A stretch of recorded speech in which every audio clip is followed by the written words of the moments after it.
Grace and peace to you from God our Creator and the Lord Jesus Christ. I invite you, as you're able, to stand for our call to worship.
Our first reading this morning comes from the book of Psalms, Psalm 104, verses 1 through 9.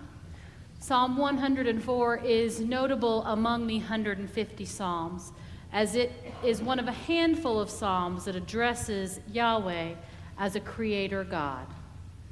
I ask that you open your hearts and your minds to hear what God is saying to us today. Bless the Lord, O my soul. O Lord my God, you are very great. You are clothed with honor and majesty, wrapped in light as with a garment. You stretch out the heavens like a tent. You set the beams of your chambers on the waters. You make the clouds your chariot. You ride on the wings of the wind. You make the winds your messengers, fire and flame your ministers. You set the earth on its foundations so that it shall never be shaken. You cover it with the deep as with a garment. The waters stood above the mountains. At your rebuke they flee. At the sound of your thunder they take to flight.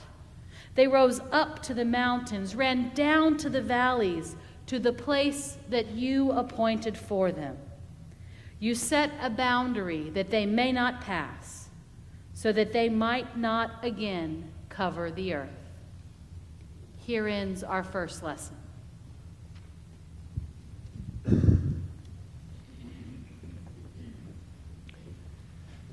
I am delighted this morning to introduce to you our guest preacher, Dr.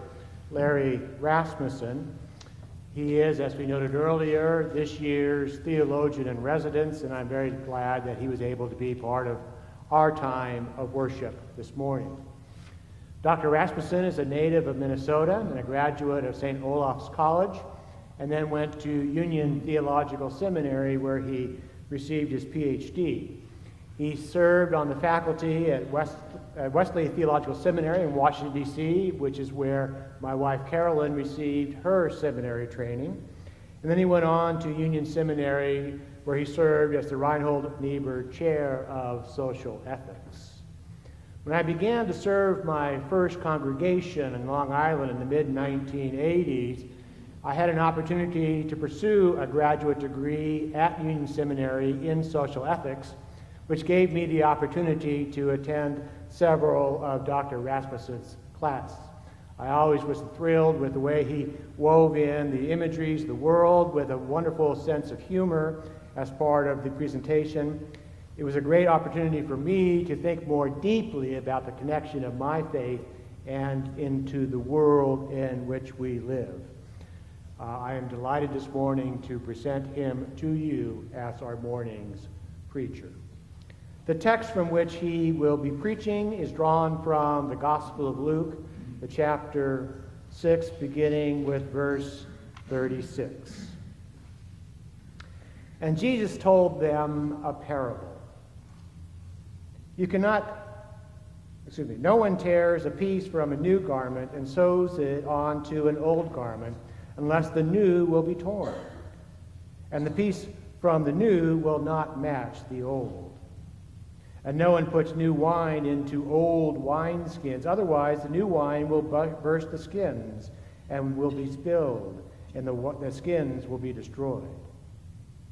But the new wine must be put first into fresh wineskins, and no one, either drinking old wine, desires new wine, but says the old is good.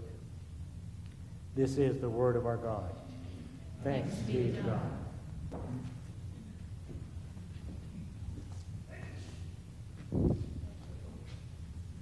Good morning. Good morning. I'm delighted to join you and the Earth Day kids and the choir with its vision of a new earth. I'm never quite sure about being invited as a theologian in residence because I'm an ethicist and not a theologian. Evidently, nobody wants an ethicist in residence. I think they think it's a scold in residence or a curmudgeon in residence. In any case, I don't come as your preacher this morning. I know what preachers do, and I do that from time to time. But I'm coming instead as a witness. A witness is one who believes that she or he has information so important that she cannot keep silent. Witnesses testify. Might be in a revival tent, might be in a worship gathering like this, might be in a courtroom. And it's incumbent upon witnesses to speak the truth as they have experienced it, just as it is incumbent upon the jury or congregants or sinners to receive and respond to what they hear. You can wear your skeptic's hat, a good witness does, but you must listen hard. Now, what is it that moves me to witness? Way too many old wineskins. They won't hold the new wine we bear, and we'll lose it all. There's way too much old, worn cloth that the new cloth does not match, and if attached, the new will tear with the old. Here is what Rabbi Jesus said. He told them a parable. No one tears a piece from a new garment and sews it on an old garment. Otherwise, the new will be torn, and the piece from the new will not match the old. And no one puts new wine into old wineskins. Otherwise, the new wine will burst the skins and will be spilled, and the skins will be destroyed. But new wine must be put into new wineskins. And no one, after drinking old wine, desires new wine, but says, the old is good. Now, when Jesus says no one does this, at least some must have tried it. Were it not so, there wouldn't have been any reason for Jesus to instruct his disciples about it. Maybe he did so because the disciples weren't ready for new wineskins and new cloth. Maybe they weren't ready either for the Jesus thing. Maybe it was they who said, but Rabbi, the old is good. Aged wine is much better. And our old clothes are our best friends. What is the new wine and the new cloth to which I testify?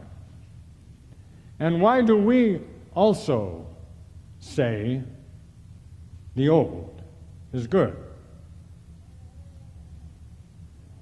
Wes Jackson, neighbor of yours, not too far away, Salina, Kansas, at the Land Institute, opens his recent book this way. Joan and I try not to interrupt one another when we are reading and having our coffee in the morning. We're usually successful unless an arresting piece of information or ideas presents itself. One morning, as she was reading The History of Love, a novel by Nicole Krauss, she interrupted with, listen to this. The protagonist in the story, a young man, describes a woman in his village in Poland who has paid special attention to his writings. It was when Hitler's troops entered Poland, and for whatever reason, that this woman moved from the village. Joan read aloud the following passage. After she left, everything fell apart. No Jew was safe. There were rumors of unfathomable things, and because we could not fathom them, we did not believe them. Until we had no choice, and it was too late. We both fell silent. We knew what the other was thinking. Have you not seen? Have you not heard? Did you miss it? The planet that you were born on, came to love, and have grown accustomed to, is no longer the planet on which you live. the sweet spot that has harbored all human civilizations for millennia, from 10,000 BCE to the present, is in jeopardy at our hands.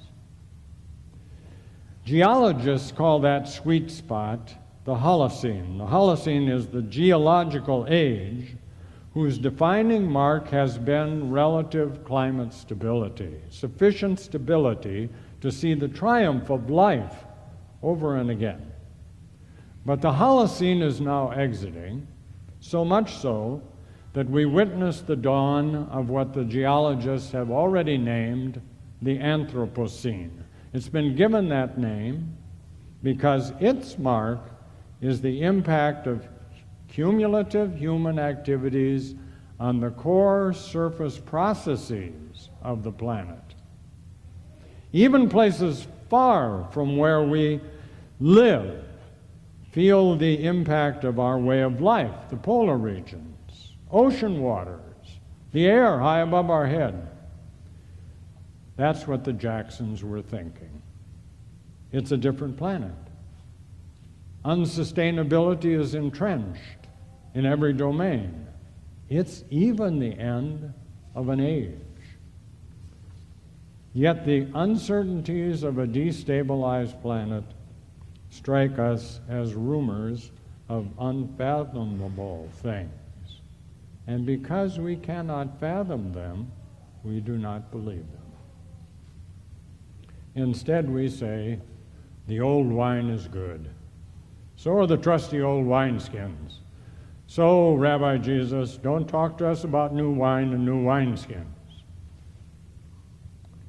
Now, we didn't expect the new wine of a new geological era. Even though we sowed this harvest, and with the kids who are up here, future generations, we will reap it. Who thought that the third rock from the sun could not be counted on in the way the ancestors knew?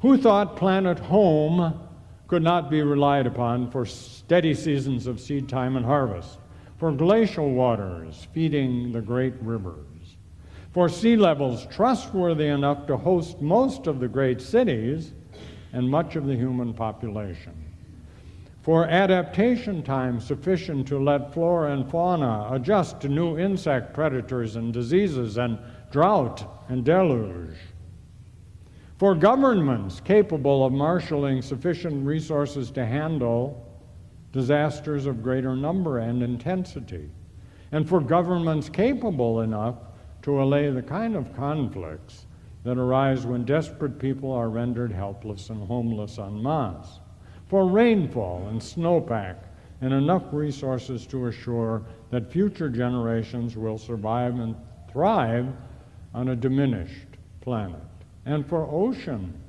biochemistry stable enough to host the underwater rainforests they have known for eons. Who thought that we would awake to a big surprise? The surprise that we are far too many, with many of us far too rich, with far too much stuff, and the wrong kind of economy for the planet to bear on our terms. How then do people of faith hymn the earth differently? How do we write and sing a new song for a strange land, even though it be our own? How do we do it with the neighbors, and all the children, human and other than human children, when earth is hot, flat, and crowded, and borders and walls no longer protect? It is so much easier and so much more comfortable to say what Jesus said people would say, the old is good, and to do what Jesus feared we would, namely do everything we can to put the new wine into the old wineskins.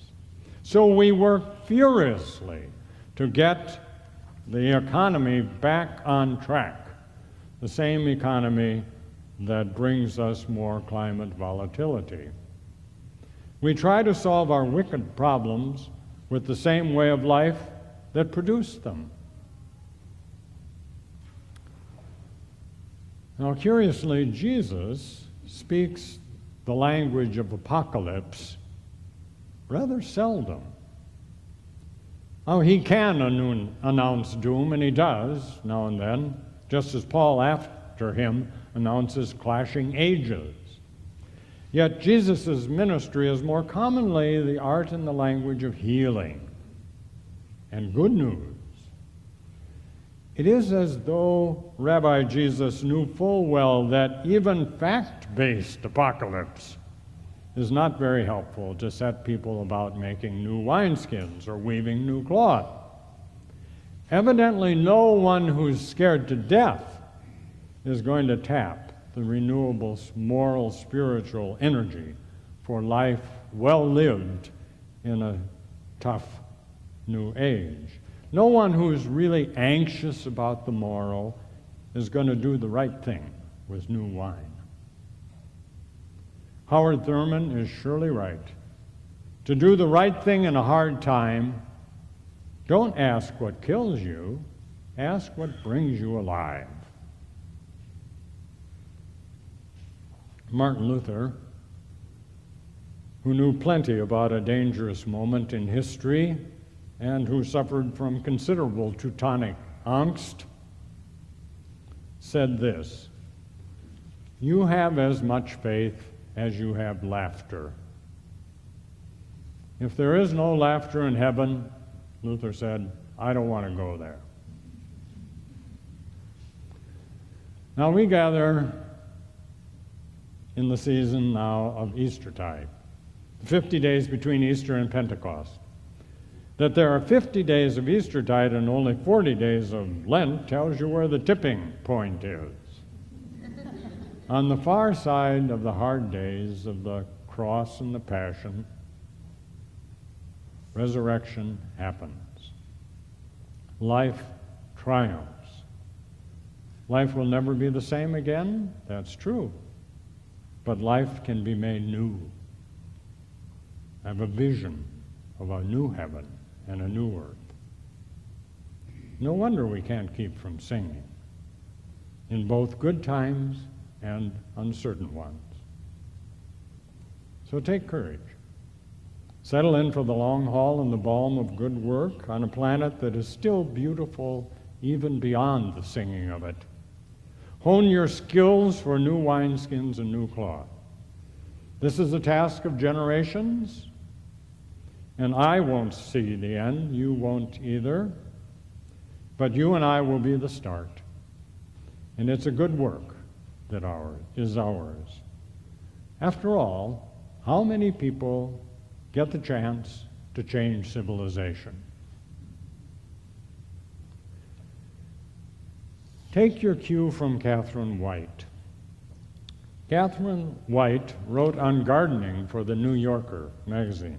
After she died, her husband, the author and essayist E.B. White, collected her essays for a book titled Onward and Upward in the Garden. He wrote an introduction, at the end of which is his picture of Catherine in the fall, planting the spring garden she knew she would not see. Here is his account. Armed with a diagram and a clipboard, Catherine would get into a shabby old Brooks raincoat much too large for her, put on a little round wool hat, pull on a pair of overshoes, and proceed to the director's chair, a folding canvas thing that had been placed for her at the edge of the plot. There she would sit, hour after hour, in the wind and the weather, while Henry Allen produced dozens of brown paper bags full of new bulbs and a few old ones, ready for the intricate interment. As the years went by and age overtook her, there was something comical, yet touching, in her bedraggled appearance on this awesome occasion. The small, hunched-over figure, her studied absorption in the implausible notion that there could yet be another spring, oblivious to the ending of her own days, which she knew perfectly well, was near at hand, sitting there with her detailed chart under those dark skies of a dying October, calmly plotting the resurrection. There we have our calling, pure and simple. Put on our boots, pick up our clipboards, and calmly plot the resurrection. Amen.